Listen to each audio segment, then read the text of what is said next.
Alors, bonjour à tous. Merci de votre participation au webinaire Produire de la biomasse en Haute-France avec les cibles longues d'hiver. Donc, je suis Charlotte Journel, je travaille chez AgroTransfert. AgroTransfert est une association qui a l'interface entre la recherche et le développement agricole.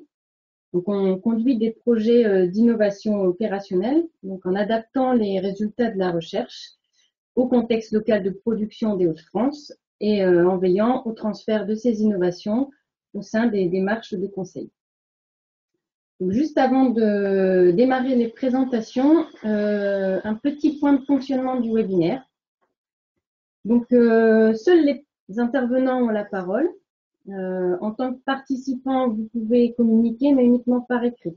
C'est-à-dire que pour signaler, alors s'il y a des problèmes techniques, notamment en termes de qualité de son, d'image, ou pour poser des questions sur les présentations que vous allez voir, vous utilisez, donc vous devez voir sur l'interface un endroit, c'est écrit questions, donc c'est à partir de là que vous pouvez poser vos questions. On a prévu au cours du webinaire 2 temps de réponse aux questions, 2 temps d'échange. Donc, on répondra aux questions pour lesquelles on a les éléments de réponse et également aux questions qui nous ont déjà été posées en amont du webinaire. Donc, n'hésitez pas à poser vos questions. Le programme du webinaire, donc, on sera 4 intervenants. Donc, moi, Charlotte, je vais vous présenter quelques éléments de contexte et de définition. Ensuite, il y aura Mathieu Prudhomme de la Chambre d'agriculture de la Somme qui vous emmènera à Escours-le-Haut dans la Somme donc pour une visite virtuelle d'une vitrine de cibles d'hiver à base de céréales immatures seules ou avec les lumineuses. Par la suite, mon collègue Arthur Quénesson d'AgroTransfert vous présentera des clés de réussite pour la production de cibles d'hiver. Suite à ces 3 présentations, il y aura donc un temps d'échange où on pourra répondre aux questions. Et ensuite, Justine Lamère reprendra la parole pour revenir sur des résultats autour du carbone et de l'azote avec les cibles d'hiver. Et on finira avec un temps d'échange et une petite conclusion. Voilà, donc je sais pas s'il n'y a pas de problème de son et de qualité. N'hésitez pas s'il y a des problèmes de son et de qualité. Donc je vais démarrer avec quelques éléments de contexte et de définition.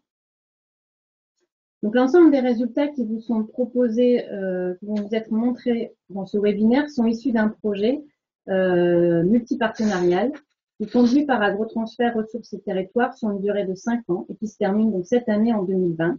Et ce projet s'appelle Réseau de type démonstrateur IAR. C'est un projet soutenu par le FEDER, le FNADT et la région Hauts-de-France.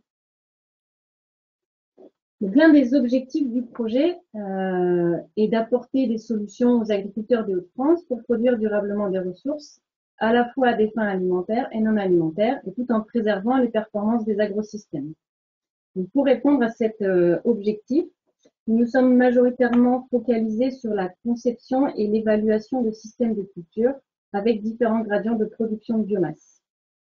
Donc, j'insiste bien sur le fait que dans le projet, il y avait vraiment un focus très important sur à cette échelle système de culture. Donc, on a à ce titre testé 18 systèmes de culture pour lesquels donc, on a réalisé des suivis et que l'on va évaluer d'un point de vue faisabilité technique, mais également sur les performances agronomiques, environnementales et économiques. Et ces 18 systèmes de culture sont répartis sur 3 plateformes d'expérimentation agronomique. Donc, une dans l'Aisne à Landitailly, le Héry la Belleville, une à Escours-le-Haut, donc à la ferme 3.0, et une à Beauvais, donc au sein du Milassal. Et parallèlement, pour pouvoir répondre à certains verrous techniques qu'on a pu rencontrer au sein des expérimentations systèmes de culture et pour alimenter la conception des systèmes de culture. On a également suivi une plateforme d'essai annuel basée à Catenois. Je ne rentre pas plus dans le détail du projet. N'hésitez pas à aller sur le site d'AgroTransfert pour trouver davantage d'informations ou à nous contacter par la suite si vous êtes intéressé plus largement par le projet. Donc pour la conception de nos systèmes de culture avec ces différents gradients de biomasse, on a testé différents leviers de production de biomasse. Et ces leviers, globalement, sont divisés en deux catégories. Les leviers qui impliquent des modifications de la rotation, donc en substituant des cultures, en allongeant la rotation, pour introduire des cultures dédiées à la biomasse, c'est-à-dire une culture qui est implantée pour une valorisation non alimentaire spécifique de la biomasse. Par exemple, on a testé au sein du projet du chanvre pour la production de fibres, de la cameline pour la production d'huile ou différentes cultures biomasse pour la production de biomasse verte, notamment avec les doubles cultures. Et on a également testé des leviers qui sont utilisables sans modification majeure de la rotation, qui sont notamment l'exportation de paille et la production de biomasse et l'exportation de biomasse en interculture avec les cibles. Alors, qu'est-ce qu'on entend par cible? Donc, la cible, c'est une culture intermédiaire à vocation énergétique, c'est-à-dire que c'est une culture dérobée qui va être implantée entre deux cultures alimentaires, qu'elles soient pour l'alimentation animale ou humaine, et récoltée en vue d'une valorisation en énergie, notamment avec la méthanisation.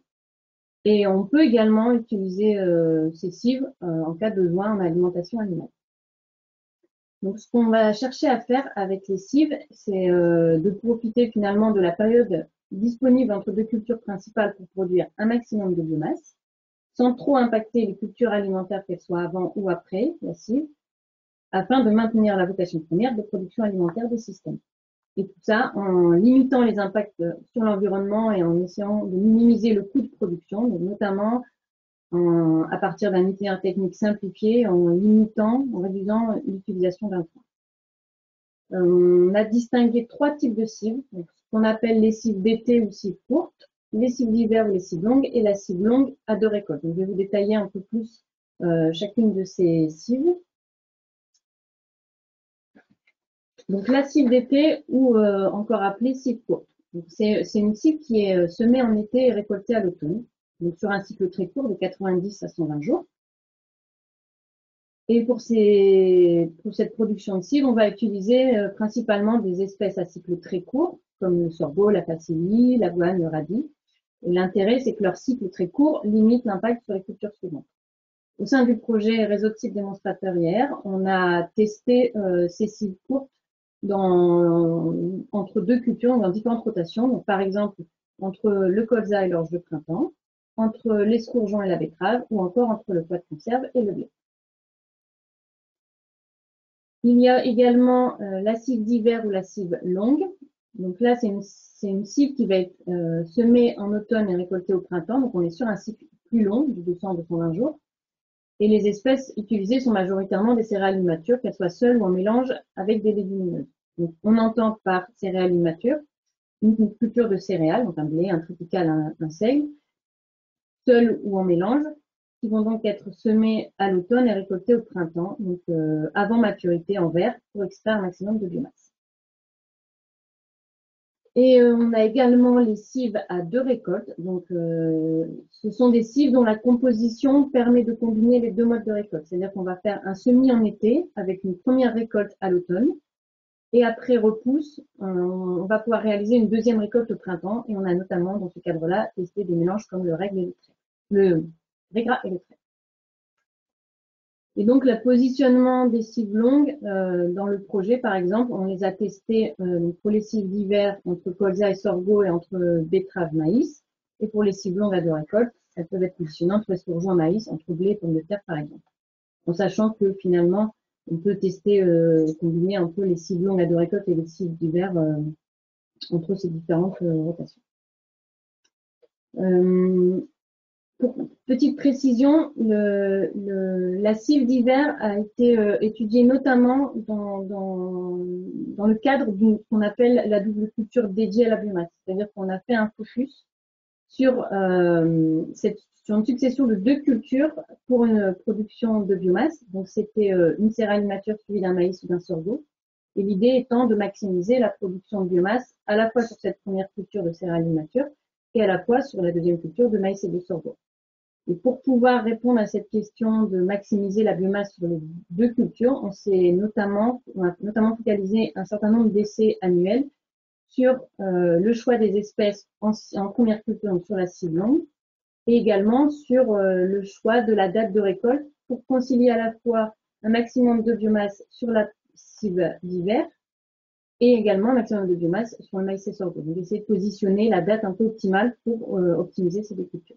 Et c'est donc principalement sur ces sujets-là que vous seront présentés les résultats dans les documents. Voilà, donc on va passer à la visite virtuelle de la vitrine. Donc Mathieu Prudhomme va vous emmener à Escourlehaut, donc dans la Somme, donc à la ferme 3.0. Bienvenue sur la plateforme d'Escourlehaut, le site qui devait accueillir initialement notre journée biomasse du 29 mai 2020. Nous vous proposons de visiter virtuellement la vitrine de cives longue d'hiver. Vous voyez ici en premier lieu le terrain de jeu qui devait servir pour les démonstrations d'implantation de seconde culture derrière les cives longues d'hiver, qui est à base de mélange de seigle triticale et un peu de légumineuses. Mélange qui a été implanté assez tardivement.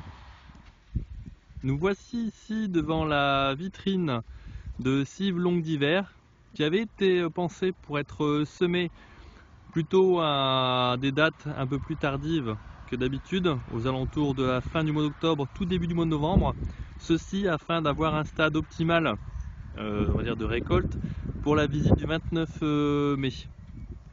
Malheureusement, avec l'automne pluvieux que nous avons eu et des soucis mécaniques le jour de l'implantation de cette vitrine, nous avons dû revoir notre copie et nous n'avons plus implanté cette vitrine que le 25 novembre 2019. Donc sur une date de semis assez tardive comme ça, on a vraiment craint que la vitrine ne passe pas l'hiver, mais bon, avec l'hiver relativement doux que nous avons eu, le couvert a pu se développer tout de même. On voit que les couverts ont réussi à produire tout de même de la biomasse, mais les niveaux de biomasse sont pas très exceptionnels, hein. Il faut que je vous fasse l'historique de l'itinéraire technique. Une implantation relativement tardive. Le fait marquant climatique sur sa vitrine, c'est le printemps relativement sec qui a succédé à un hiver très doux et humide. Depuis le 15 mars, la vitrine n'a reçu que 2 orages avec un cumul de pluie de l'ordre d'une vingtaine de millimètres uniquement, ce qui a provoqué de gros stress hydriques sur les couverts qui, bon an mal an, ont tout de même réussi à produire une biomasse plutôt correcte. Ici on peut remarquer que les couverts ont poussé dans des conditions relativement sèches. On a des crevasses de l'ordre de 3 cm de diamètre. Et malgré ça, on a des couverts qui, d'après les estimations de biomasse que nous avons fait, s'échelonnent entre 5 et 7 tonnes de matière sèche à l'hectare. Au niveau de l'itinéraire technique, au tout début du mois de mars, nous avons fait un apport unique d'azote de l'ordre de 80 unités, c'était de l'ammonitrate soufré. Et depuis, la vitrine a poussé tranquillement. Et là, nous procédons aux estimations de biomasse juste avant la récolte. Nous commençons la visite de la vitrine avec une collection de seigles lignés. Nous avons implanté différentes variétés. L'objectif était vraiment de montrer une vitrine et non un catalogue exhaustif des variétés disponibles. Nous voyons ici sur les variétés lignées que tout d'abord on a des tenues de tiges qui sont assez bonnes, avec des hauteurs de végétation de l'ordre d'1,80 m à 1,90 m. Malgré les gros épisodes de vent que nous avons subis ces 15 derniers jours, la végétation restait bien debout. Voilà. Ceci étant aidé notamment par la densité de tiges qui est un peu plus faible suite au printemps relativement sec que nous avons eu et puis une implantation tardive. Sur la vitrine, nous voyons ici le distinguo entre, sur ma droite, une variété lignée, comparativement à gauche une variété hybride qui a plus stallé mais qui est moins montée en tige. On a des hauteurs qui qui s'échelonne autour d'1,40 m, 1,50 m. Nous avons ici une autre espèce candidate aux cives longues d'hiver, le triticale, qui a, malgré, vous voyez, un petit peu de pollution de seigle dans la vitrine, du problème de nettoyage du semoir, je suppose. On voit que le triticale est arrivé lui aussi au stade optimum, hein. On est à épiaison, floraison. La hauteur de végétation est plus basse que pour le seigle, mais on a ici un rendement en biomasse matière sèche hectare qui est pratiquement identique. Nous avons différentes variétés de triticale. Nous découvrons à présent un mélange de seigle forestier associé à de la vesse velue. Avec le printemps relativement sec qu'on a eu, malheureusement, hein, la vesse a eu beaucoup de difficultés à se développer et elle n'explose vraiment en biomasse qu'à partir de maintenant, hein. Vous voyez la vesse qui commence simplement à fleurir. Et donc au niveau des contributions en production de matière sèche, c'est relativement faible. Nous voici ici en présence d'un autre type de mélange assez courant, le mélange triticale et pois fourragé. Précédemment, nous avons vu le mélange seigle vesse velue. Et pour le triticale pois fourragé, on remarque que le pois a eu un peu plus de facilité à produire de la biomasse que le seigle. Malheureusement, vous pouvez constater également ici que le triticale a une densité tout de même relativement décevante. En sortie d'hiver, l'itinéraire technique se limitera simplement à un apport d'azote. Au niveau des quantités d'azote apportées, c'est suivant les doses bilan bien sûr, hein, mais souvent on va s'échelonner sur des apports qui vont tourner autour d'une centaine d'unités d'azote par hectare, entre 80 et 120 suivant les situations et les années. Mais on est dans ces créneaux-là. Le point de vigilance, ça va être d'apporter l'azote suffisamment tôt, fin février, tout début mars, afin que la culture puisse finir de taler dans les meilleures conditions et puisse attaquer une montaison sans risque de stress azoté. Et ensuite, la dernière étape sera simplement la récolte qui va se dérouler à un stade optimal suivant les débouchés visés, hein, soit épiaison ou comme ici vous voyez, hop, à pleine floraison.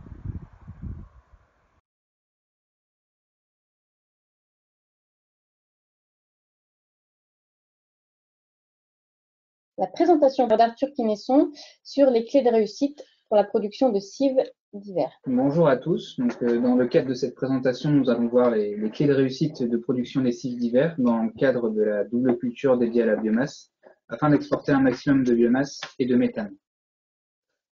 Donc, à l'issue de la présentation, qui se déroule en deux parties, nous allons aborder dans un premier temps la production de biomasse, puis la production de méthane avec un aperçu sur les rendements et les quantités de méthane qui peuvent être obtenues en Hauts-de-France. Puis, au travers de clés de réussite, comment peut-on maximiser ces productions, donc que ce soit pour la biomasse ou pour le méthane.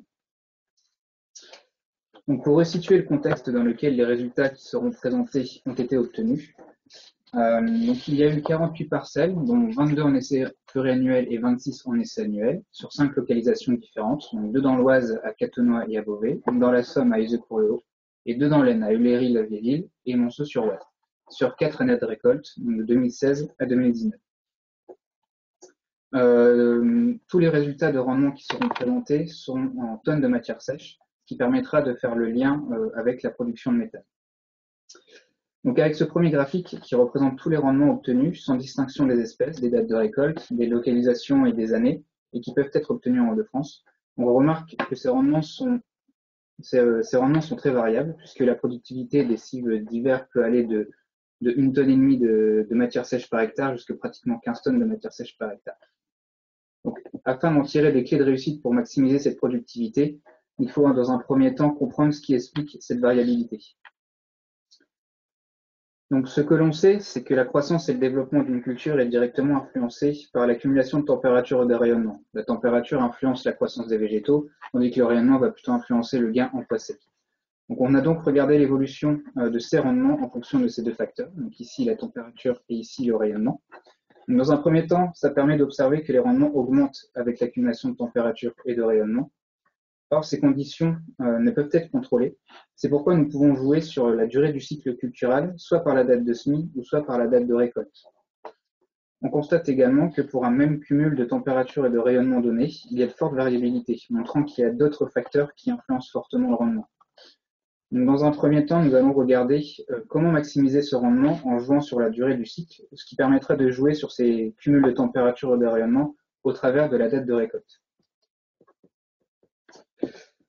Donc on a donc fait correspondre ces cumuls de température et rayonnement en date de récolte et regroupés par période de 15 jours. Donc le premier constat, c'est que effectivement, en retardant la date de récolte, donc en permettant à la culture d'accumuler plus de température et de rayonnement, les rendements augmentent. Décaler la date de récolte de 15 jours permet d'avoir des gains de rendement importants. Et donc la date de récolte est un levier clé pour optimiser sa production de biomasse. Mais il faut la raisonner et l'adapter en fonction des besoins et des objectifs de la culture suivante.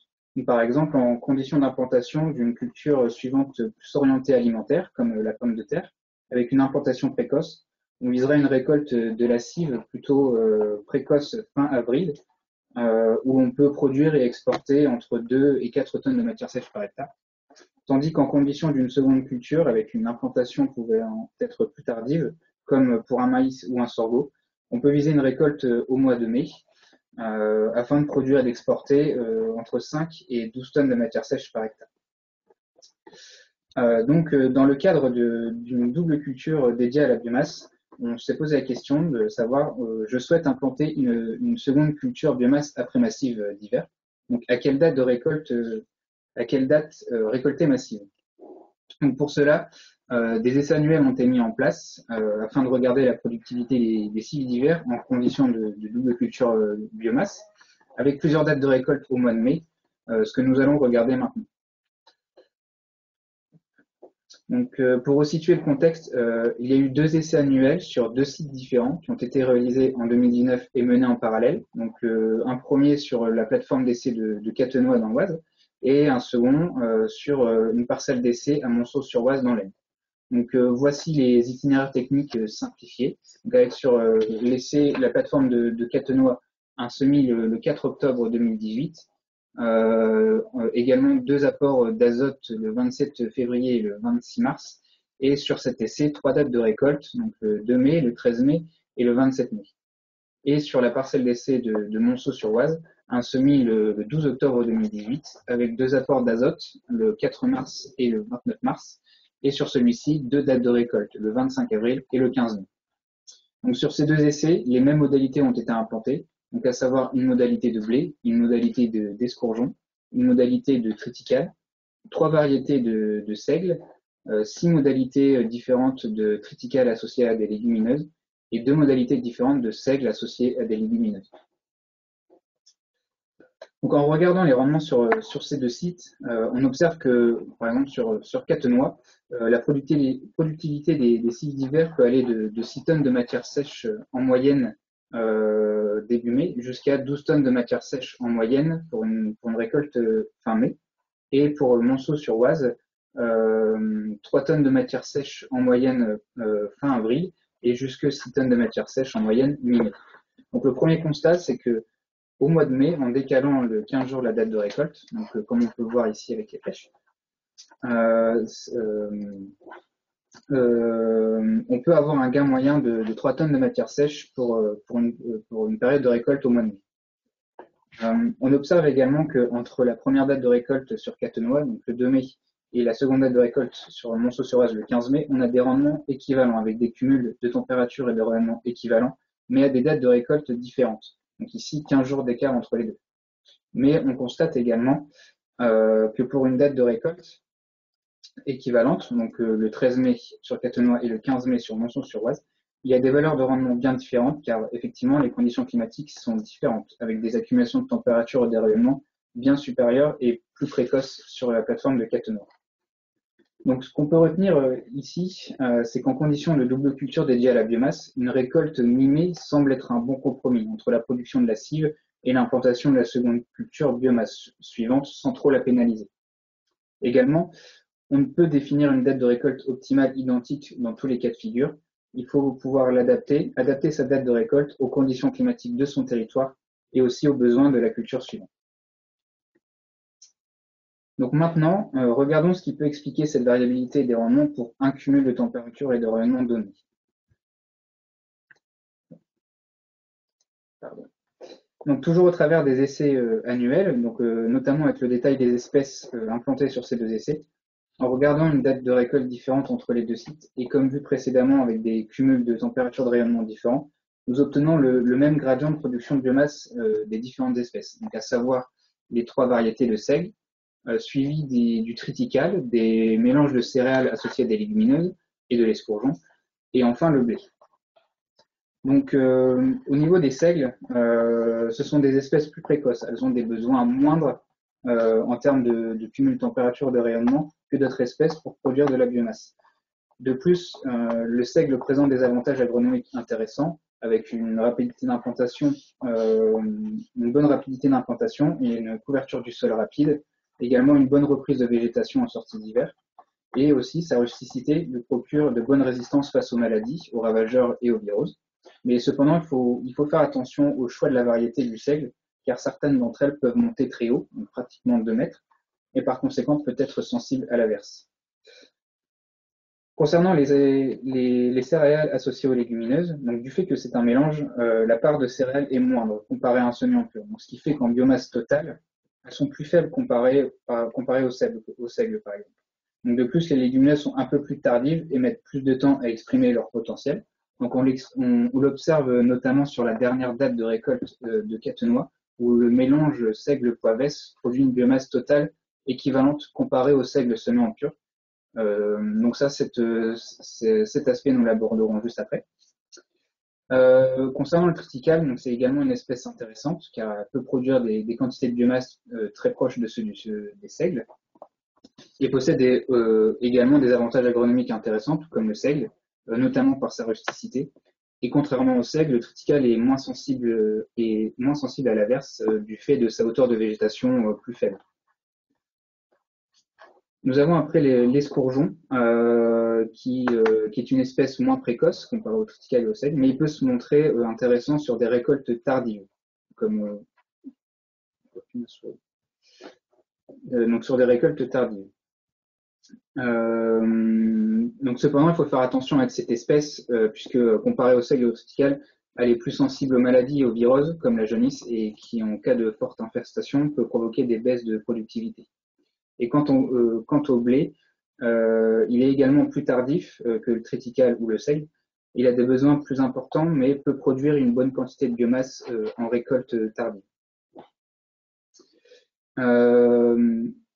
Et enfin, pour le mélange seigle plus veste, donc c'est un mélange commercial qui d'ordinaire produit plus de biomasse, mais sur ces essais, il a eu un mauvais démarrage avec un mauvais taux de levée et également des difficultés à rattraper son retard, donc aussi bien sur le site de Catenois que sur Montsou-sur-Oise, où l'on soupçonne un problème de semences, donc ce qui pourrait expliquer cette moindre production malgré que dans le mélange, ce soit quand même un seigle.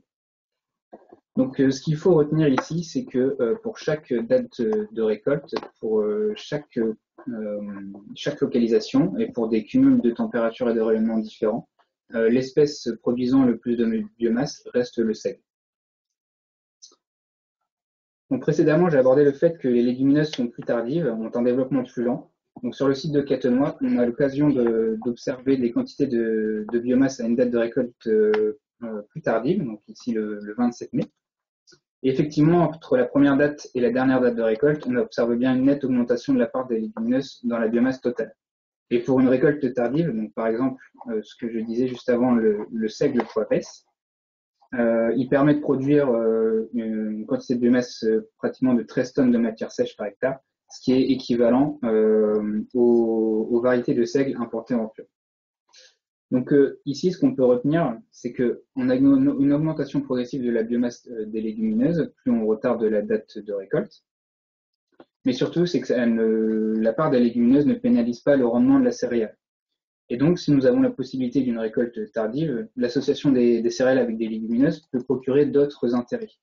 Donc notamment au niveau de l'azote, avec la fixation de l'azote atmosphérique par les légumineuses, qui peut être utilisée par la culture en place, la seconde culture suivante, ou également la culture d'hiver implantée après. sur la structuration du sol grâce à leurs systèmes racinaires différents et pouvant être complémentaires, et également de par les associations d'espèces, avoir une diversité spécifique qui peut être un avantage, notamment au niveau des bioagresseurs comme les ravageurs. Donc voilà ce qu'on peut retenir et les clés de réussite que nous pouvons dégager pour optimiser la production de biomasse. Donc au niveau des niveaux de biomasse atteignables en fonction des besoins de la culture suivante, pour des récoltes précoces, des implantations d'une culture suivante précoce, donc fin avril, on peut espérer avoir des niveaux de rendement de 3 tonnes de matière sèche par hectare en moyenne. Pour des récoltes tardives, donc fin mai, début juin, on peut avoir des niveaux de rendement entre 10 et 12 tonnes de matière sèche par hectare. Et également, ce qu'il faut retenir, c'est que sur une période de récolte au mois de mai, décaler à la date de 15 jours peut permettre un gain moyen de 3 tonnes de matière sèche par hectare. Donc ce qu'on peut en tirer en clé de réussite, c'est que adapter son cycle cultural, donc la durée par la durée ou la date de récolte, il faut adapter son cycle selon sa localisation et aussi en fonction des besoins de la culture suivante.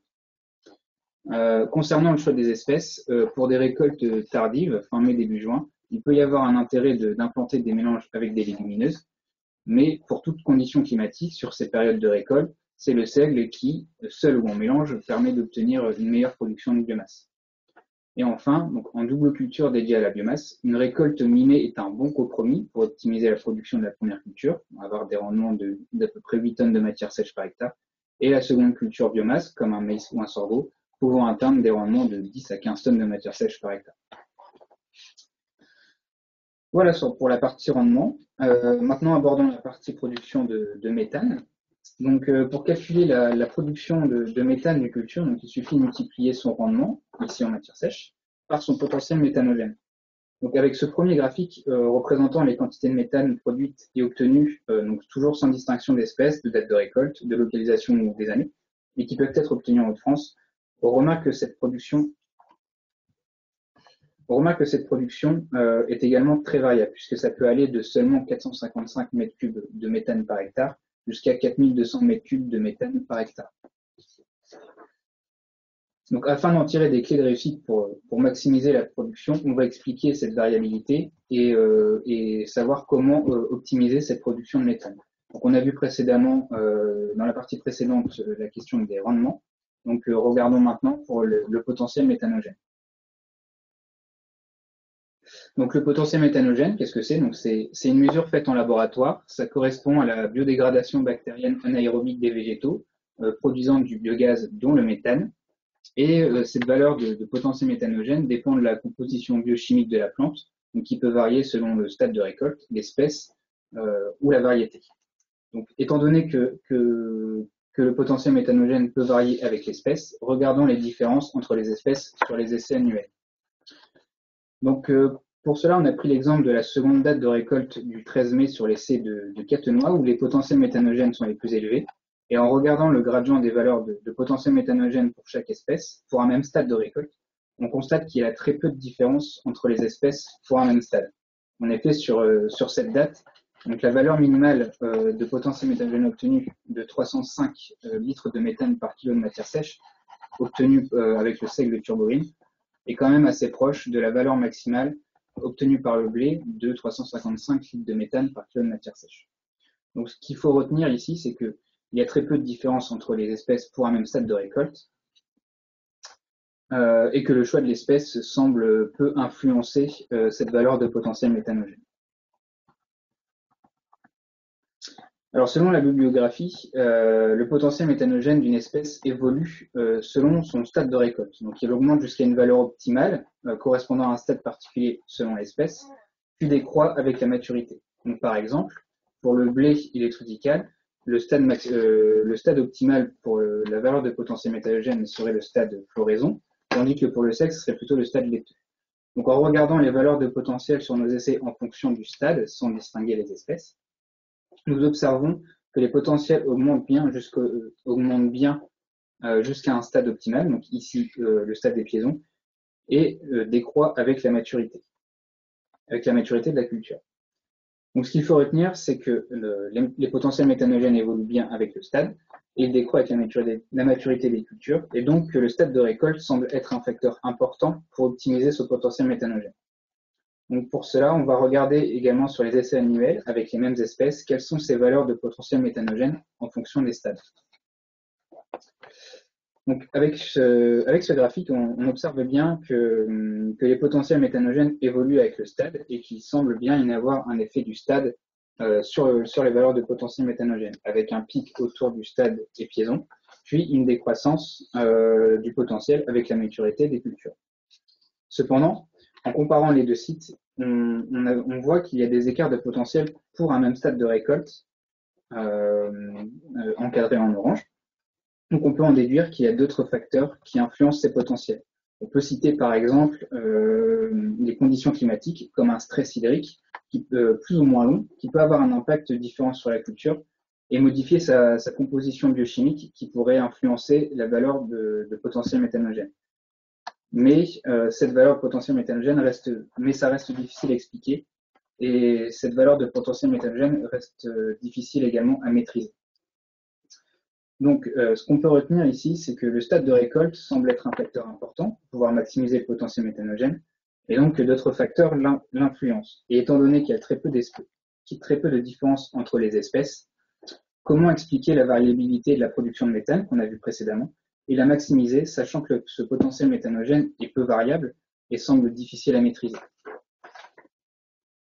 Donc on a donc regardé la corrélation de la production de méthane, soit en fonction du potentiel méthanogène ou soit en fonction du rendement, afin de déterminer ce qui influence le plus. Nous constatons bien que le potentiel méthanogène n'explique pas les valeurs de production de méthane, tandis que la production de méthane en fonction du rendement, enfin pour cette corrélation, la corrélation est très forte. Le coefficient de corrélation est très proche de 1, signifiant que la production de méthane est très bien corrélée au rendement, et donc que c'est bien le rendement qui détermine la production de méthane.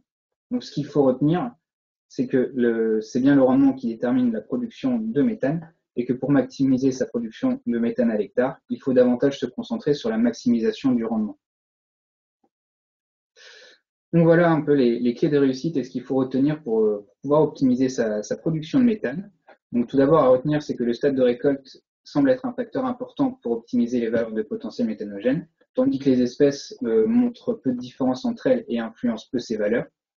Mais d'autres facteurs influencent ces valeurs de potentiel et il reste tout de même difficile à maîtriser. Donc les clés de réussite à retenir pour optimiser sa production de méthane à l'hectare, donc c'est qu'elle est déterminée par le rendement. Donc il faut donc plutôt se concentrer sur les leviers qui permettent de maximiser le rendement, donc par le choix de l'espèce et la date ou le stade de récolte pour optimiser la biomasse. Et également que le choix d'une espèce pour la production de méthane se fera davantage pour sa productivité en biomasse et ses caractéristiques agronomiques, plutôt que pour son potentiel méthanogène. Voilà, je vous remercie pour votre attention et maintenant nous allons passer aux questions, au temps d'échange autour des questions. Merci beaucoup Arthur. On peut peut-être remettre les caméras pour pouvoir répondre à vos questions. Je vais reprendre un petit peu Alors, il y a certaines questions sur lesquelles on a répondu un petit peu en direct. Il y en a d'autres directement au cours de la présentation. Il y en a d'autres donc on va reprendre ici. Donc, il y avait notamment des questions sur les variétés. Donc, les variétés qui ont été utilisées dans la vitrine. La vitrine que Mathieu, Alors, dans la vitrine, l'objectif, c'était pas de prendre les meilleures variétés, c'est simplement de prendre des variétés qui étaient connues et assez développées. En seigle, nous avions les variétés Aspector, Tractor, Protector, ensuite toute la gamme Speedo Green, Turbo Green, et également du KVS Vitalo, ou encore du Submanix. Ça, c'était les variétés de seigle. En triticale, principalement, on était autour de deux variétés, Neomastri et, si je ne dis pas de bêtises, Tribeca, variété très connue en triticale. Voilà, pour les variétés de la vitrine. Ok. Il y avait également des questions sur les variétés qui sont utilisées sur les expérimentations sur les différents sites. Je les ai pas là toutes en tête, mais donc il y a un certain nombre qui ont été testés là, notamment TurboGreen, des choses comme ça, qui ont déjà été testés dans les expérimentations plateformes. On pourra refaire un récapitulatif des différentes variétés testées, que ce soit pour le triticale ou pour le seigle ou les autres espèces, si vous le souhaitez, qu'on enverra avec les informations du webinaire. On avait eu aussi en amont des questions notamment autour de la fertilisation. Quelle dose d'azote apporter sur ces cives longues et notamment en lien avec les impacts environnementaux et la réglementation. Donc, comme c'était une question qu'on avait eue en amont, on avait on avait préparé quelques éléments de réponse. C'était trop vite.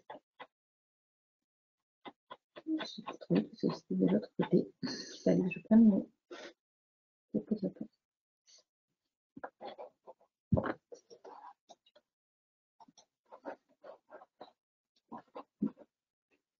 Alors, nous, sur les cibles longues, on a utilisé le calcul du bilan et on s'est également très fortement inspiré de la réglementation en vigueur dans les Hauts-de-France, qui limite sur les cibles longues des quantités d'azote apportées efficaces de 150 unités au maximum.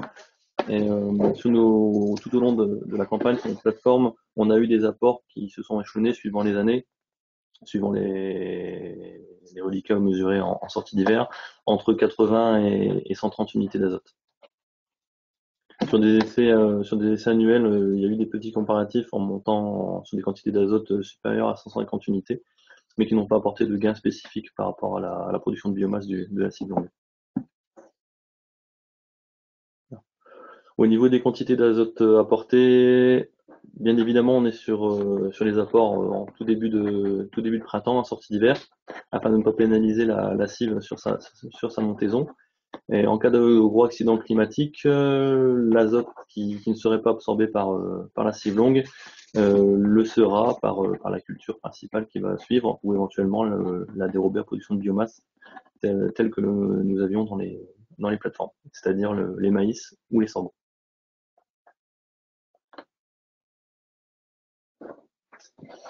Alors, ensuite, il y a beaucoup de questions, on n'arrivera pas à tout revoir, mais en tout cas, il y avait également des questions autour de l'impact de la date de semis, est-ce qu'elle a une influence sur la biomasse au printemps.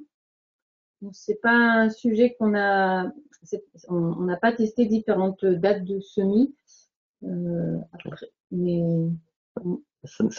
malheureusement, ça n'est pas bien passé dans la vidéo, mais à la fin de la vidéo, il est expliqué qu'au niveau des dates de semis, le meilleur compromis, c'est de semer les cives longues autour du 15 octobre.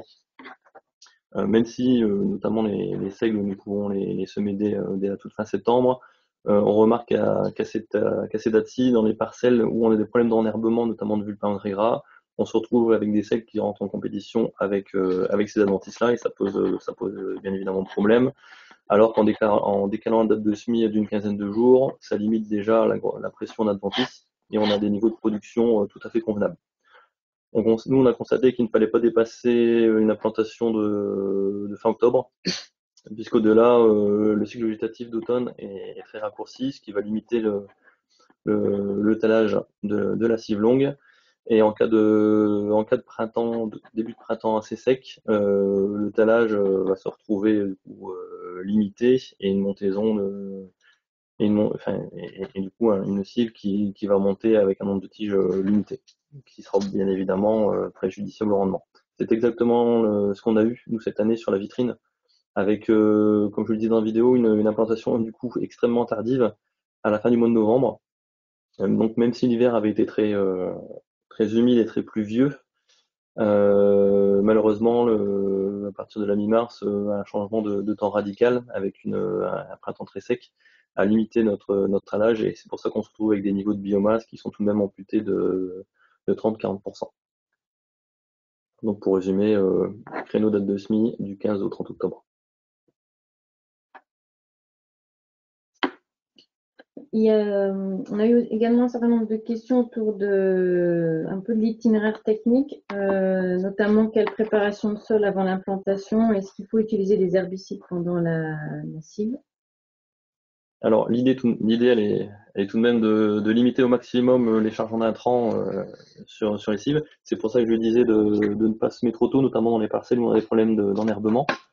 En semant sur la fin octobre, on a évidemment sur les parcelles sales un petit peu d'enherbement, mais comme la cible longue est récoltée fin avril, début mai, on n'aura pas de production de graines adventices dans la parcelle qui serait préjudiciable au salissement de celle-ci. L'idéal est vraiment d'être en charge minimale, avec, comme je le disais, des charges simplement de semences et d'azote en sortie d'hiver. C'est pour ça aussi qu'on essaye de rester sur des espèces qui sont tout de même assez rustiques, notamment le seigle et les triticales sont des bonnes espèces. Personnellement, on n'a rien contre l'orge d'hiver, hein, mais c'est une espèce tout de même qui, à l'automne, peut être sensible aux viroses. Et au printemps, elle peut être plus facilement touchée par de la rouille, ce qui va être préjudiciable à la production de biomasse. Alors, je vous propose de passer à la dernière présentation de Justine sur la partie carbone-azote qui permettra de répondre à certaines questions qu'on a eues. Et en fonction du temps dont on dispose après la présentation de Justine, on pourra reprendre d'autres questions et rediscuter en sachant qu'on ne pourra pas répondre à l'ensemble des questions qu'on a pendant ce webinaire, mais on essaiera un maximum de vous répondre après. Donc, je pense qu'on a des contacts avec votre inscription, vos adresses email, et on essaiera d'y répondre en sachant également que, comme je vous l'ai dit au début, on est dans l'année de fin de projet du projet réseau de site démonstrateur hier, et il est prévu différentes journées techniques au cours du mois de septembre-octobre où l'ensemble des résultats du projet seront restitués, des guides techniques de l'ensemble des résultats seront diffusés. Et donc, dans l'ensemble de ces résultats, il y aura certainement des réponses à vos questions. Donc, je vais laisser la parole à Justine pour, j'étais trop vite, pour donc, le retour au sol en carbone et en azote. Oui, donc bonjour à tous. Je vous propose de continuer ce webinaire avec une problématique agri-environnementale sur le retour au sol en carbone et en azote des cibles longues. Donc en effet, on a vu dans les dernières présentations que pour les systèmes de culture qui vont introduire des cibles longues et plus généralement pour les systèmes de culture qui vont être dédiés à la biomasse, on a un double enjeu qui est à la fois de produire et d'exporter un maximum de biomasse et en même temps de limiter les impacts environnementaux de ces systèmes de culture. Et notamment, comme les cibles longues vont s'introduire en interculture et potentiellement en remplacement de couverts d'interculture qui vont être restitués, on peut se demander si exporter plus de biomasse via ces cibles longues va contribuer à déstocker du carbone du sol, car on aura potentiellement moins de résidus de culture, et au travers de cette réduction potentielle de résidus de culture, on va peut-être aussi avoir moins d'azote restitué, qu'on aurait pu en avoir par des couverts d'interculture restitués, et donc peut-être être plus dépendant à des intrants en azote. Donc ce sont ces questions que je vous propose d'aborder au travers de cette présentation. On va tout d'abord s'intéresser au carbone et à ses enjeux, et comparer les quantités de carbone humifié qui vont pouvoir être apportées par des résidus de céréales immatures en comparaison de résidus de couverts restitués ou exportés et de paille. Ensuite, on fera un focus sur l'azote, donc ses enjeux et les comparaisons des quantités d'azote qui peuvent être restituées par les résidus de céréales immatures, de couverts restitués ou exportés et des pailles. Et on s'intéressera enfin à la disponibilité de l'azote qui va être restitué par nos résidus de culture pour finir sur quelques points à retenir. Donc tout d'abord, le carbone est impliqué dans la croissance des plantes. Elles vont le puiser à partir de l'atmosphère via la photosynthèse, et ce carbone va être restitué au sol via les résidus de culture, donc les résidus aériens et souterrains, via les processus d'humification. Mais on va avoir également du carbone organique qui va être apporté par les produits organiques.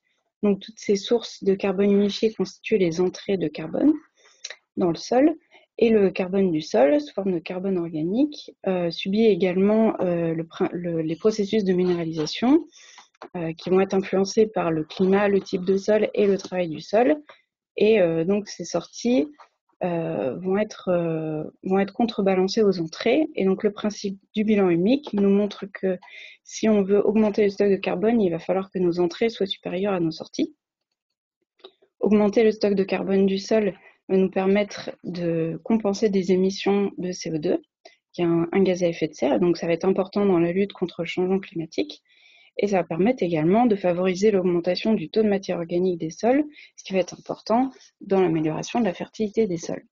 Donc on peut se demander, vu que les sorties de carbone vont être influencées par des facteurs qui sont indépendants de l'agriculteur, mis à part peut-être le travail du sol, c'est surtout sur les entrées de carbone qu'on va avoir la main, et donc on peut se demander quelles entrées de carbone on peut attendre des résidus de cible longue. C'est ce que je vous propose de regarder. Donc vous avez sous les yeux un graphique en boîte à moustaches qui présente les quantités de carbone humifié qui vont être restituées par des résidus de céréales matures, de couverts exportés et de couverts restitués. Donc sur la base de résultats qu'on a pu obtenir dans le cadre de notre projet réseau de sites démonstrateur IR et sur le réseau de plateformes expérimentales. Donc la quantité de carbone humifié est calculée à partir de la biomasse totale restituée par les résidus de culture. Et également aérien si on est sur un couvert intermédiaire restitué. On utilise également la teneur en carbone et un rendement en humification. Donc ces données sont issues en partie des biomasses et des teneurs qui ont été mesurées au champ, donc pour tout ce qui est biomasse aérienne, et de référence de l'outil Simios AMG pour toute la partie souterraine. Donc ce qu'on voit à travers ce graphique, c'est qu'on a une variabilité importante des données sur la partie céréales immatures. Donc derrière, ça rejoint la variabilité importante des rendements qu'on avait pu déjà observer dans la présentation d'Arthur, puisqu'on utilise la biomasse restituée qui est liée à la biomasse aérienne pour calculer ces quantités de carbone humifié. Et on voit également par ailleurs que les céréales immatures peuvent apporter plus de carbone humifié que les couverts exportés, et autant plus et voire plus que les couverts qui vont être restitués dans des cas de rendement importants. Donc, je vous propose maintenant de regarder un détail de quantité de carbone humifié qui vont être restitués pour différentes espèces et différents niveaux de rendement. Donc, vous voyez tout d'abord ici 3 espèces de céréales immatures en pur. Donc, un seigle, un blé immature et un triticale immature pour différents niveaux de rendement. Et ce qu'on voit, c'est qu'en fonction de l'espèce et du rendement exporté, on a différentes quantités de carbone humifié qui vont être apportées au sol. Et notamment, plus le rendement exporté est important et plus la quantité restituée va être importante. Donc c'est lié surtout à la biomasse racinaire qui va être de plus en plus importante en fonction de la production de biomasse totale.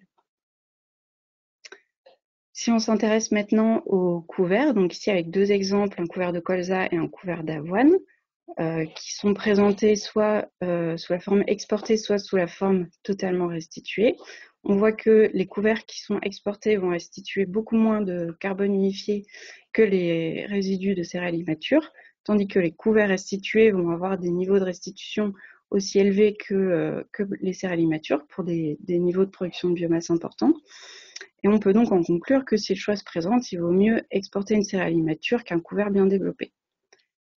De la même façon, si on regarde les restitutions qui peuvent être apportées par les pailles, donc pour une paille de colza et une paille de blé, on voit que restituer un couvert bien développé va permettre de rapporter beaucoup plus de carbone humifié qu'une paille de céréales notamment. La paille de colza permet des restitutions tout de même assez importantes. Et donc sur le même principe, d'un point de vue carbone humifié, il vaut mieux exporter une paille de céréales qu'un couvert bien développé. Donc, je vous propose maintenant de regarder les questions liées à l'azote. Donc, on sait que cet élément est majeur dans la nutrition des plantes, mais qui va également être impliqué dans de nombreuses pollutions, de l'eau et de l'air notamment, et qu'il est donc important de le maîtriser au sein du cycle cultural. Donc, vous avez sous les yeux un schéma du devenir de l'azote dans le cycle cultural. Donc, c'est un schéma simplifié, ça ne représente pas tous les processus qui peuvent avoir lieu, mais seulement ceux auxquels on va s'intéresser ici. Donc l'azote va être minéralisé par la matière organique, les différentes matières organiques du sol, et il va être absorbé par les plantes pendant leur croissance.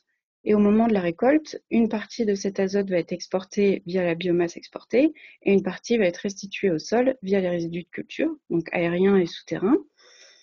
Et cet azote va être dégradé et donc soit minéralisé directement à partir des résidus et disponible dans la solution du sol, soit organisé dans les matières organiques du sol. Et donc, au vu de ces différents processus, on peut donc se demander si, suite à notre céréale immature, on va avoir une quantité d'azote qui va être importante, et notamment vis-à-vis des couverts exportés et restitués, et également de savoir si cet azote qui va être restitué va être disponible tout de suite pour une deuxième culture, puisqu'on a vu que les cives longues s'inséraient entre deux cultures. Donc pour cette quantité d'azote, je vous propose le même graphique que précédemment pour le carbone, qui représente la quantité d'azote totale restituée par les résidus ou de nouveau par la biomasse aérienne si on est sur des couverts restitués. Donc cette quantité d'azote est calculée à partir de la biomasse totale restituée et de sa teneur en azote. Sur la base des mesures qu'on a pu faire sur nos plateformes expérimentales de biomasse et de teneur pour tout ce qui est partie aérienne et pour les parties racinaires sur la base de référence de l'outil Synos-AMG et du GIEC pour les teneurs en azote. On retrouve de nouveau la variabilité importante de ces quantités d'azote liées aux variabilités importantes de quantité de biomasse restituée. Et on voit de nouveau que les céréales immatures peuvent restituer en tendance plus d'azote que les couverts qui vont être exportés. Par contre, les couverts restitués, donc avec leur biomasse aérienne restituée, vont être quand même les meilleures sources d'azote restitué, ce qu'on a pu observer dans nos essais. Donc je vous propose le même graphique que pour le carbone également, avec le découpage par espèce et par différents niveaux de rendement. Donc on retrouve de nouveau nos trois céréales immatures, le seigle, le blé et le triticale, avec nos biomasses exportées, nos différents niveaux de biomasse exportée. Et en fonction de la biomasse exportée, donc plus elle est importante, plus on a une quantité d'azote restituée importante. De nouveau, les couverts exportés restituent très peu d'azote par rapport aux résidus de céréales immatures. Et par contre, les couverts dont la biomasse totale est restituée vont permettre d'apporter beaucoup d'azote et potentiellement beaucoup plus que les résidus de céréales immatures. Donc, comme pour le carbone, on peut de nouveau dire que si les choses présentent, il vaut mieux exporter une céréale immature ou une paille qu'un couvert bien développé. Donc on peut maintenant se demander si cet azote qui va être restitué par les différents types de résidus va être disponible rapidement. Et pour le savoir, il faut s'intéresser au rapport C sur N des résidus, donc au rapport teneur carbone sur teneur azote des différents résidus. Et pour bien comprendre en quoi et comment le C sur N va être impliqué dans ces processus de dégradation, je vous propose de regarder ce schéma qui représente les transferts d'azote et de carbone avec la biomasse microbienne au cours de la décomposition des résidus. Donc c'est un schéma qui est inspiré de l'ouvrage suivant, Maîtrise de l'azote dans les agro-systèmes. Et on considère ici, dans cet exemple, une biomasse microbienne du sol avec un C sur N de 8. Donc ça représente 40 grammes de carbone pour 5 grammes d'azote. Et donc pour maintenir cet équilibre, la biomasse microbienne va être amenée soit à prélever de l'azote minéral du milieu, soit à en restituer. Et cela donc en fonction du C sur N, du rapport carbone-azote, du résidu qui va entrer dans le sol. On a ici un exemple avec un résidu riche en carbone, avec un C sur N autour de 100, donc c'est l'exemple d'une paille, où on a donc 100 grammes de carbone apporté pour 1 gramme d'azote. De façon à équilibrer son C sur N, la biomasse microbienne va prélever 4 grammes d'azote minéral dans le sol. Et donc ça va être le phénomène qu'on appelle organisation ou immobilisation, ou également fin d'azote, qui va donc utiliser l'azote du sol disponible. On a ici un autre cas de figure avec des résidus qui vont être riches en azote, donc des rapports C sur N qui vont être beaucoup plus faibles. Donc ici avec un exemple pour une culture intermédiaire d'un résidu d'un C sur N de 20, on a 100 grammes de carbone pour 5 grammes d'azote. Et comme on est sur les mêmes niveaux de quantité d'azote que dans la biomasse microbienne, on ne va pas avoir besoin de prélever de l'azote minéral du sol, il va y avoir un phénomène de minéralisation. Donc l'azote du résidu va être disponible beaucoup plus rapidement. Et notamment pour des C/N qui vont être encore plus faibles, cette dégradation va être encore plus rapide. Donc suite à cette présentation, on peut donc se demander quel va être le C/N de nos résidus de céréales immatures. Donc c'est ce que vous voyez sur ce graphique ici. Donc de nouveau pour les 3 espèces de seigle, blé, triticale, pour les céréales immatures et pour les couverts en colza et une avoine, vous avez les C/N moyens qu'on a pu observer pour ces niveaux de rendement. Et on voit que ils sont un peu différents entre les différentes espèces, mais c'est beaucoup plus lié au stade de récolte des différentes espèces et donc à la teneur en azote et au phénomène de dilution de l'azote dans la plante qu'au niveau de rendement. Par contre, ce qu'on peut voir en tendance, c'est que les céréales immatures vont avoir des C/N plus élevés que des couverts qui vont être restitués. Et donc, on peut s'attendre, si on considère un seuil de C/N à partir duquel l'azote va se minéraliser directement de 20, comme dans l'exemple précédent de notre schéma de transfert d'azote, on va pouvoir s'imaginer ici que pour des niveaux de C/N autour de 50-60, on va avoir des processus d'immobilisation de l'azote du sol, donc de fin d'azote, pendant un certain temps après leur restitution au sol, alors que pour des couverts restitués, cultures intermédiaires, qui ont des C/N plus faibles, il va y avoir une minéralisation plus rapide. Donc c'est un point de vigilance qui peut être pris en compte dans la gestion de la fertilisation de la deuxième culture.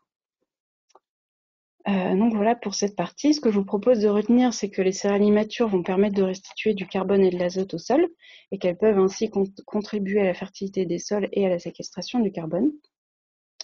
Une clé de réussite, donc vis-à-vis du carbone et de l'azote, si le choix se présente, c'est plus intéressant d'exporter une céréale immature ou une paille qu'un couvert bien développé.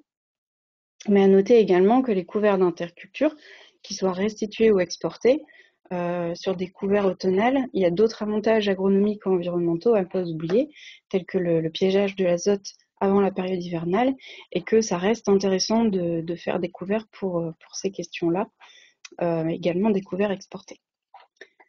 Voilà, je vous remercie pour votre attention, et puis on va pouvoir procéder à un temps d'échange. Merci Justine. On avait notamment eu une question par rapport au digesta et notamment quelqu'un qui demandait un bilan humique entre la gestion d'un bilan de matière organique entre l'exportation de la cive et l'apport de digesta. Oui, peut-être passer à la diapositive suivante. Donc en fait, je ne vais pas présenter un bilan de matière organique par rapport au digesta, je n'ai pas les éléments. Par contre, ce que je peux montrer, c'est pour différentes espèces, différents types de cultures et différents niveaux de rendement, ce qu'on peut attendre comme quantité de carbone unifié par les résidus. Et notamment, on voit ici donc une partie céréales immatures, cive courte, culture principale, et tout à droite, des quantités de carbone unifiées qui peuvent être apportées par différents produits organiques, et notamment du digesta brut. Donc là, ça reste pas du tout exhaustif puisqu'on est sur juste un niveau d'apport, donc qui est de 17 m3 ici. Mais on voit qu'en comparaison d'un fumier, on a une quantité de carbone unifiée et apportée à la matière organique qui va être quand même assez faible, du même niveau que le lisier de bovin. Mais on n'est pas sur les mêmes quantités. Donc, ce qu'il faut savoir, c'est que les digestats sont très variables en fonction des réponses des méthaniseurs et en fonction de la façon, si c'est un digestat brut, solide, liquide, qui a subi une séparation de phase ou non, et que donc c'est difficile de répondre à cette question de manière exhaustive, mais de toute façon, ça reste un apport de carbone organique. Donc ça reste intéressant en plus des résidus de céréales immatures. Donc les digestats apportés sur des résidus de céréales immatures restent un apport supplémentaire de carbone organique. Mais c'est plus un point de vigilance sur l'azote à avoir sur certains digesters où il y a beaucoup d'azote ammoniacal parfois. Et donc, bien raisonner la façon dont c'est apporté pour limiter la volatilisation notamment. Je rebondis un peu sur ces notions un peu en lien avec l'azote. Il y a eu une question par rapport notamment est-ce qu'on a évalué les flux d'azote à l'échelle du système de culture avec ces systèmes qui introduisent un peu des cives. Oui, il y a eu une évaluation donc des pertes en azote par drainage après les différentes cultures du système. Donc je ne sais pas quelle était la question précisément. En tout cas, ce qu'on a pu voir derrière la double culture, c'est qu'on n'avait pas de pertes plus importantes que derrière un colza ou une céréale. Et il faut voir les céréales immatures, en fait, restent des céréales, donc elles vont pas prélever beaucoup d'azote en entrée l'hiver. Et de toute façon, ces pertes-là sont aussi très dépendantes des reliquats entrée-hiver. Mais ouais, je ne sais pas si ça répond à la question. En complément, c'est un peu ce que je vous disais tout à l'heure, tous les résultats des évaluations à cette échelle système de culture où on a intégré différents leviers de production de biomasse seront restitués donc lors des journées techniques. Il y aura 3 journées techniques, une dans chaque département, une dans l'Oise, une dans la Somme et une dans l'Aisne, où on pourra justement revenir plus à cette échelle du système de culture, puisqu'il y a un certain nombre d'impacts, que ce soit le stockage de carbone ou ces flux d'azote, effectivement, sont à évaluer à l'échelle d'un système de culture. Donc voilà, n'hésitez pas à participer, je vous montrerai à la fin de la présentation les dates. Mais donc, si vous voulez plus de résultats sur cette échelle système de culture, à participer aux journées techniques. Un peu dans cette thématique-là aussi, il y avait des questions par rapport aux émissions de gaz à effet de serre. Est-ce que les émissions de gaz à effet de serre dues à l'apport d'azote, de fertilisation azotée, est compensée par le gain de carbone dans le sol? Donc, je pense que c'est un peu de la même façon, c'est des évaluations qu'on fera, qui sont prévues dans nos évaluations système de culture. C'est une évaluation multicritère sur laquelle on reviendra sur tout ce qui est stockage du carbone avec ces systèmes, émissions de gaz à effet de serre, des résultats en lien avec les pertes en azote. Et donc voilà, là, on répondra pas dans vraiment ces questions-là aujourd'hui, mais encore une fois, n'hésitez pas à participer aux journées techniques pour avoir davantage d'informations sur ces indicateurs qu'on va évaluer à l'échelle des systèmes de culture. Et il y avait notamment également des questions par rapport aux autres éléments, donc P, K, et les exportations derrière ces cives. Oui, bah, c'est aussi des choses qu'on a pu étudier, mais en effet, là, on n'a pas encore terminé toutes les évaluations, mais ce sont des choses qui sont présentées aux journées techniques de septembre.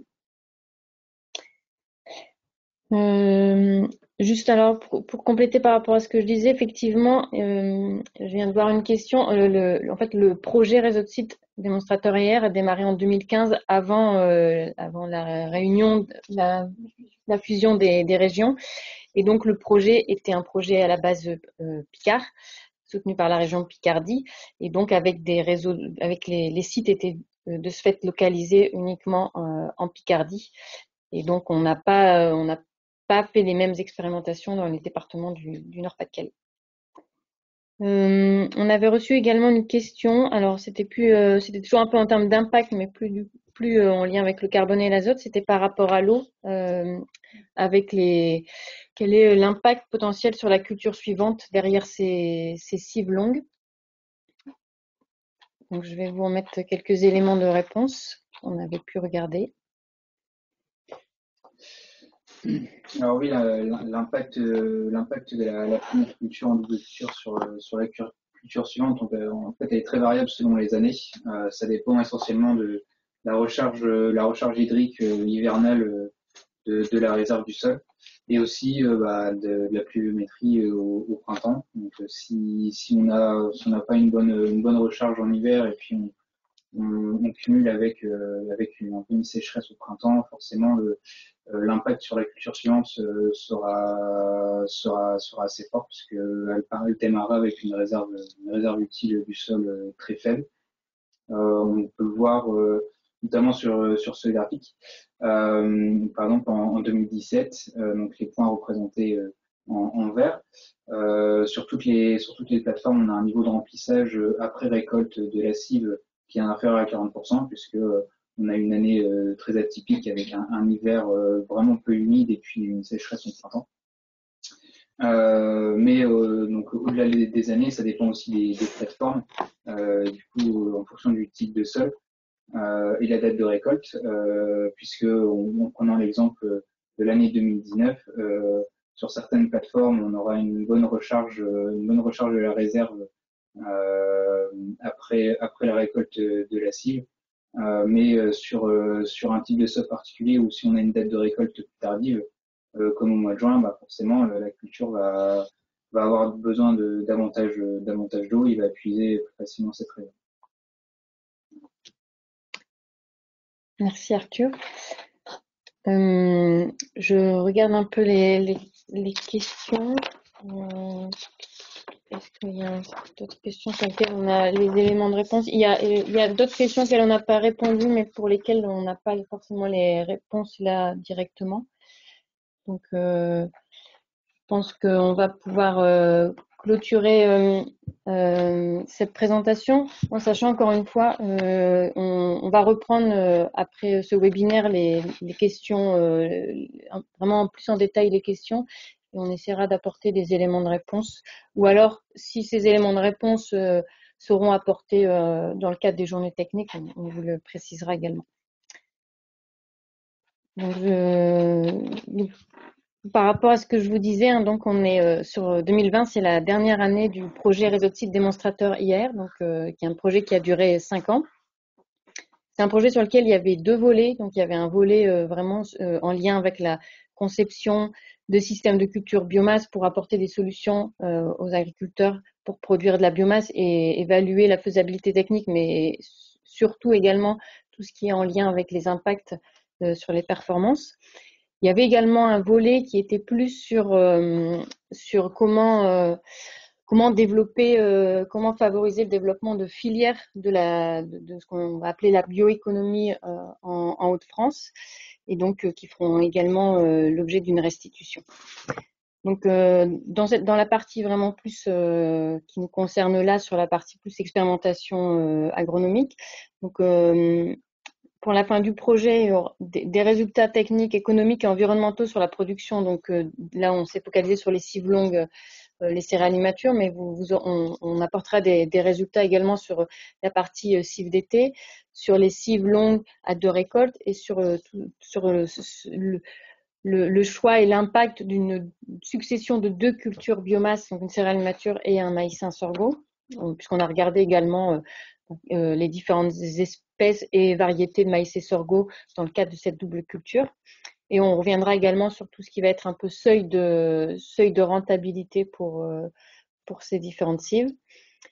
Des résultats sur la partie comment concilier les exportations de biomasse et le stockage de carbone, donc à travers une présentation et un guide technique sur ce sujet. Et bien évidemment, un gros focus sur les résultats donc des essais systèmes de culture. Donc en sachant qu'on est parti sur des systèmes de culture, on va dire fréquents, qu'on retrouve fréquemment en Hauts-de-France.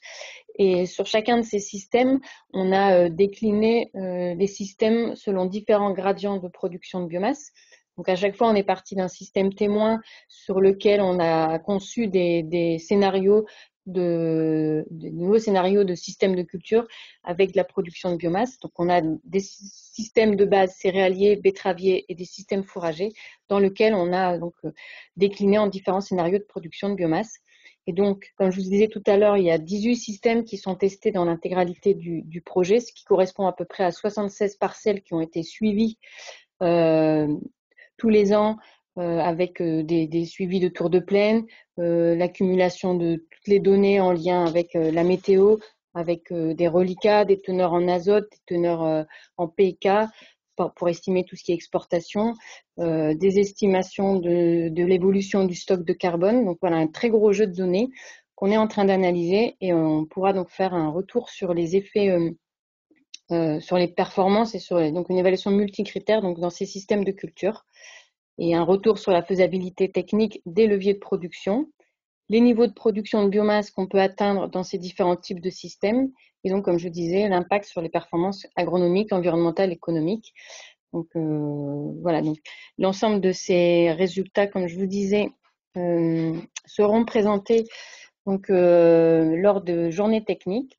Donc, peut-être que vous aviez déjà eu l'information. Ces journées techniques devaient se dérouler en partie donc sur le printemps. Donc, il y avait normalement celle de Beauvais et celle de Escourt-le-Haut qui devaient avoir lieu au printemps, qui ont été décalées donc au mois de septembre-octobre, et donc une également dans l'Aisne, à l'Oeillerie de la Vieille Ville, au mois de septembre. Donc 3 journées techniques, une dans chaque département, où on reviendra donc sur les résultats que je vous ai présentés, plus une journée sur la bioéconomie territoriale. Donc comme je disais, là ça a été un travail plus sur le développement des filières de la bioéconomie en Hauts-de-France, et donc qui fera l'objet d'un colloque de restitution le 6 octobre. Vous trouverez également, on a réalisé différentes vidéos, donc une vidéo sur les cives et une vidéo sur la double culture que vous pouvez retrouver en ligne, et puis d'autres éléments sur le projet que vous pouvez retrouver sur le site d'AgroTransfert. Et n'hésitez pas à nous suivre sur les réseaux sociaux où on présente voilà, quelques résultats, et les autres projets d'AgroTransfert sont également voilà, vous pouvez avoir accès aux résultats d'autres projets sur les cultures intermédiaires, sur l'agriculture biologique. Donc, n'hésitez pas à nous suivre. Merci beaucoup de votre participation. J'espère qu'on a répondu à vos attentes et à vos questions. Et n'hésitez pas à nous faire des retours par la suite.